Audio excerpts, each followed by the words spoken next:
awakening. Everybody ain't making it.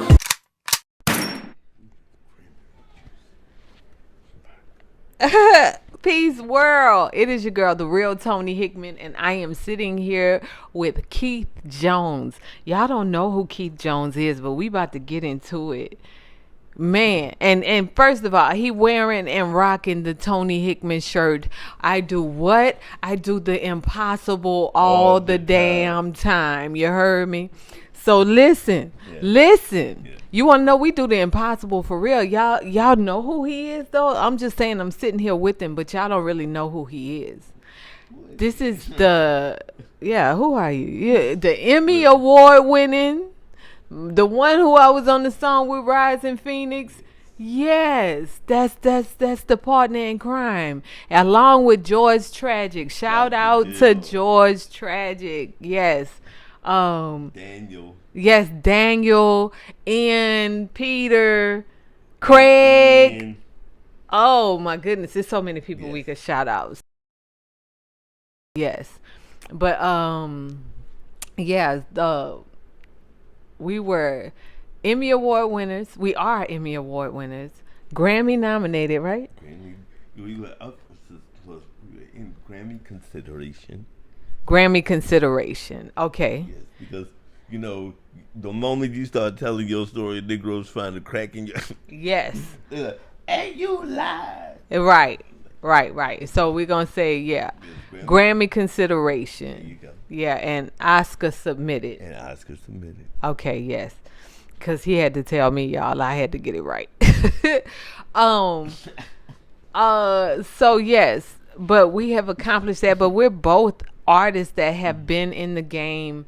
As we go in this year or go toward the next 6 months of this year that started with 50 years of hip hop, it's so much stories or so many stories behind that have not been said.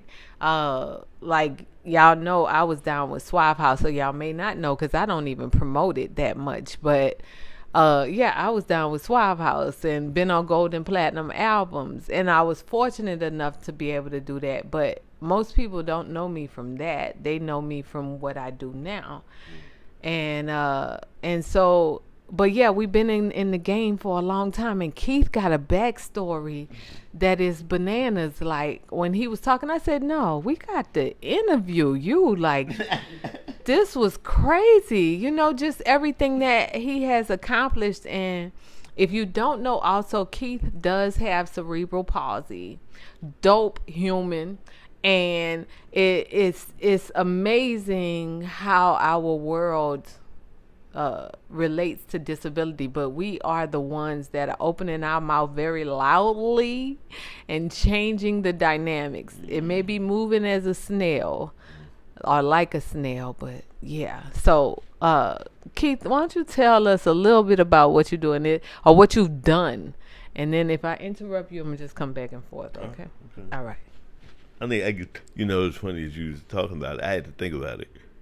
I remember we saw that earlier. The drum machine, my first drum machine was a Dr. Rhythm 505, and I made my beat tape on a TDK 60-minute premium, and I did a show in Boston. I think it was 1985. It was the Afro fashion show. It was a hair show. Because my man they had known I did a couple of talent shows, did some talent shows in school. Then we did it, but my cousins was laughing because they had heard me say my rap. My name is Fizo. I'm the best. I've been rocking from the east to the west. Y'all don't understand. I'm so fresh, and I be doing this and this. Yes, right. That was the song that I was doing, but. And I put the tape on where the beat started. Got to the stage, got on stage. It was just me in the wheelchair, and in the crowd was my cousins, and behind them was some other people. And so I do the show, and then apparently the people that were in the crowd who heard it would soon to be known as New Kids on the Block. Wow. I still didn't get no record deal, but that's a whole nother. Listen, you Emmy, but go ahead. I know. So that was, but right, like, but it was crazy because like my cousins, they was like, but remember, this is what 85 hip hop, maybe 10 years old. That music ain't gonna last, you know. What's all that noise on like banging? And my man, so, and we was a crew because we all rode the short bus. Like, don't. But see, I ain't mad. I like the short bus because we could get through the drive-through. So niggas would be in school lunch. We show up with Burger King, but whoa, I did not know that. See, that's because we had a dope ass bus driver. And we would be on the bus playing like EPM. We'd be playing hip hop, like, you know, we would play the new mixtape coming up from New York, but we would do talent shows around the city, you know, try to get names and stuff. You know, everybody putting out their records and stuff. But that was 85. Then got signed to a deal, but never. And then when it got to college is when it got crazy, because my man. Video Music Box. I think we had Video Music Box coming up to school. That's what, Video Music Box. It might have been a little bit before me, but I heard of it. Yeah. Because then you had Rap City, then you had MTV Rap, but like Ralph McDaniels was the host, and they would come up and they would film during the week on one weekend, and they put you on. So Nice and Smooth. I think it was Nice and Smooth, Chubb Rock, and ICU's birthday party. We opened up for all three of them. And Wu-Tang, because Wu-Tang was it. So we would open and act. So now they filmed it. I think we made the air twice. So I've been secretly trying to get my hands on that footage, because we did a song. We came out, the wheelchair rolled out, the crowd was like, ooh. And my man did freestyle because like he had just joined the crew, and then they was like, "Thank you." It's like, "Nah, we ain't done yet." They was like, "What? You dropped it?" I was like, "Yo, drop the beat." That shit said. They was like, "Oh, shit is going crazy," and the piano came in. They was like, "Yo, who was that?" And we started throwing blunts in the crowd. They was like, "Yo." Y'all threw blunts in the crowd. Wow. And killed it. Wow. So as I'm listening to you, you said y'all did you made a 60-minute tape or something, right? With beats. Now, everybody does not know this. I'm looking at your feet right now, right? And I'm gonna take a picture of your feet so I can just post it in here when I talk about it. But yeah. Damn that. Yeah, no. But listen, it's all good. I'm gonna take a picture of his feet because this brother makes beats with his feet. Do y'all hear what I'm saying? I'm talking about he really makes beat, and we just did a single or a song that is pretty damn dope. But yeah, Keith did the beat, and so yeah, that'll be coming out. When that's coming out, Keith? Like in a month. You got a lot of work to do, bruh. You do not need to remind me. Okay. I love you. He got a lot of work to do. But yeah, it's coming out in July, y'all. Yeah. And yeah, it's pretty dope. But he makes beats with his feet, and so how long have you? What made you start? Just how did that process start? Oh my God, I think I've been doing music for like forever, but in terms of like doing production, beats, like, my mother got me my first drum machine in 1984. Okay.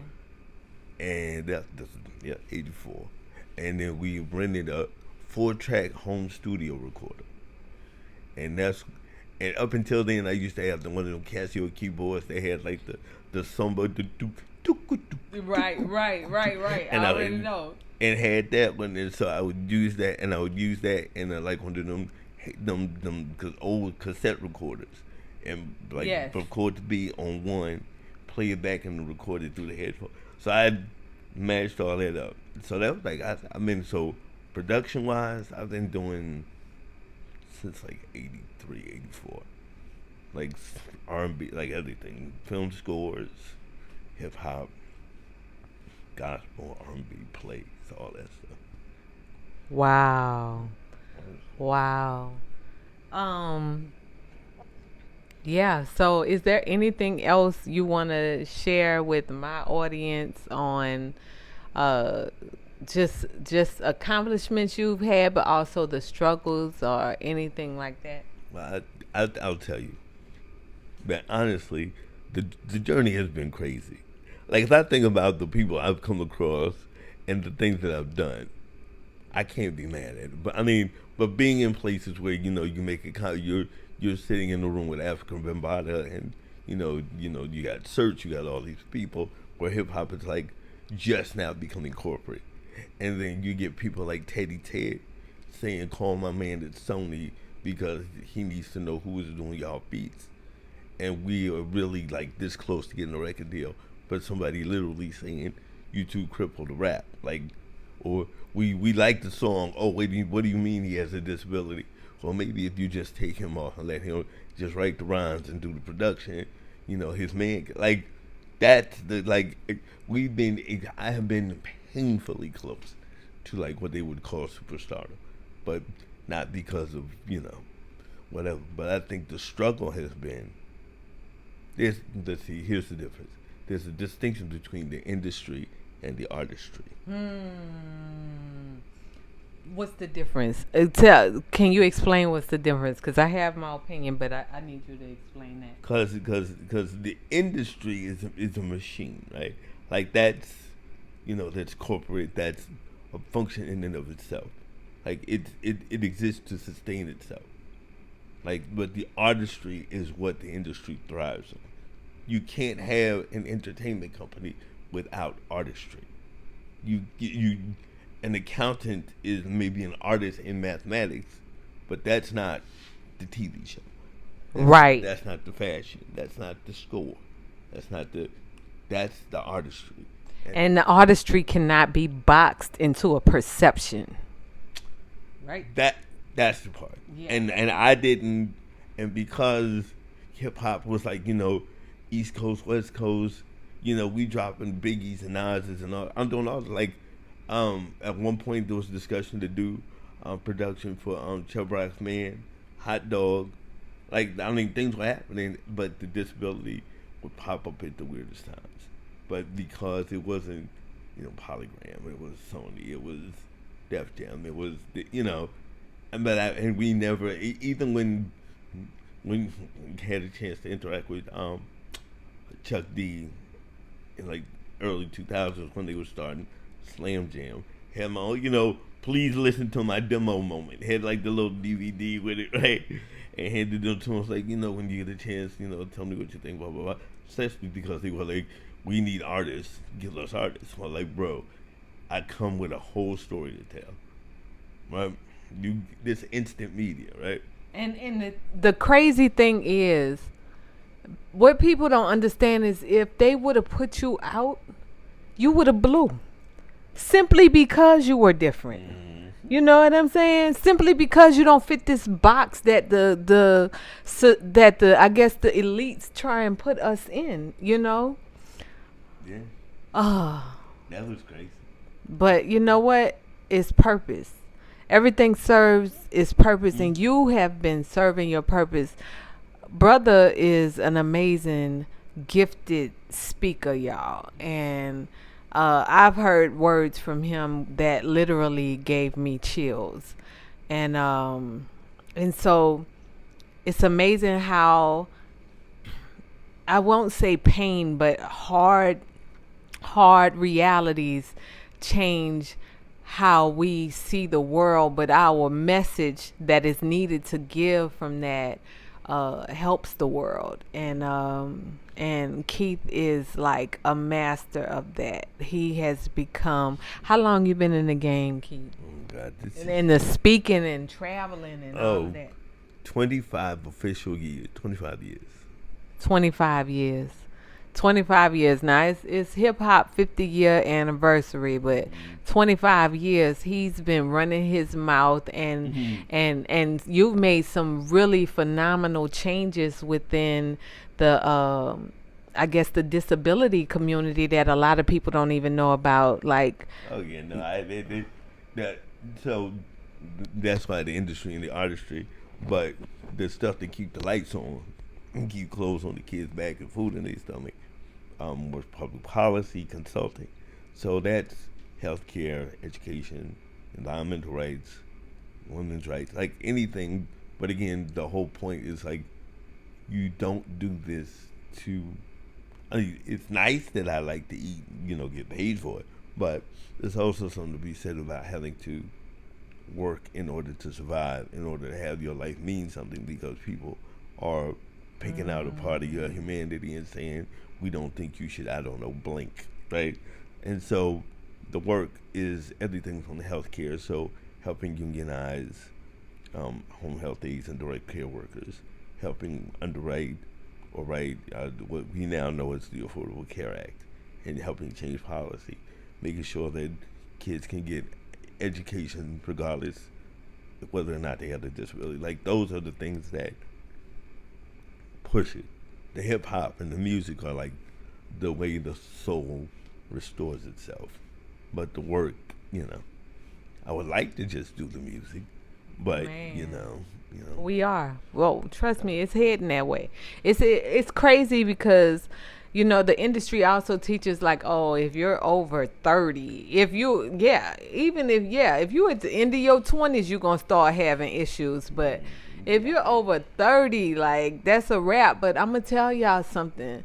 Since I have been off of Suave House, I've done bigger things than, I've never done as many big things with my music since Suave House. Not that I'm extremely grateful for Suave House and the journey that they put me on, but going through my own transition and becoming a person with a disability has taught me so much and kind of changed my direction as far as what my music is supposed to be. Now it does speak more with purpose, and I choose not to speak death into the mic. Like, I can't do that. And most people, when they do it, well, I know when I did it, it was only out of ignorance, and it was because I came out of that kind of community. My community literally was killing people right in front of my face. You know what I'm saying? So that's what I knew. But then you grow, and I think that's what life is all about. Like, wouldn't you agree? We grow. Well, I mean, you think about the journey as a human. Each day each breath is a chance to be better, right? Yes. But you don't learn that until you learn that. Like, Yes. you don't know what you don't know. And it's okay for you to be ignorant, but see, this is the catch-22. Because once you know, and then you still do the stuff that you know you're not supposed to do, then that's when life whip your ass. I'm sorry. Right. See, that's the part. Yeah. Now, stupidity is a participatory act. Yeah. You have to willfully want to be stupid. Being uninformed is, you didn't come across the information, you didn't know where to find it. That's or one you thing. just really didn't tune into that right. that situation. But if you are stupid because you know what the outcome is going to be, and you're active in choosing ignorance, and ignorance is active, meaning I know that what I'm saying about this woman is sexist and misogynistic, but I'm going to do it anyway, and then be shocked, I tell you, that I'm perceived as a sexist and misogynist. Stupid. I'm going to be ableist and racist towards black people with disabilities. Oh, it's Juneteenth, was just yesterday. How many accessible Juneteenth celebrations were there? They didn't see none of that. So like, you can't claim liberation while being active in oppression. Who? Say that again? You can't claim liberation while being active in oppression. You can't claim liberation with being active In oppression. in oppression. I want my freedom. Well, you can't have yours, but I want my, like, really? That's what we doing now? What they doing? Wow. So look, we almost at 20 seconds. 20 minutes in this video. Any last words? Wait till the single come out. I'm trying to. It's gonna be a problem. You know that guy, I think he's from Iran or somewhere, but he be on there doing the pizzas and stuff like that, and he always smiling. That's how I feel. It's coming. It's coming. It's a lot coming y'all don't even know about. It's a lot coming. I have been quiet. Y'all just hear me doing my videos on my philosophy, but trust me, it's coming. Yeah, it's about to be a problem. It really is. So I love y'all. Love you, and man, much love. Stay tuned. Keep your eyes watching. Peace.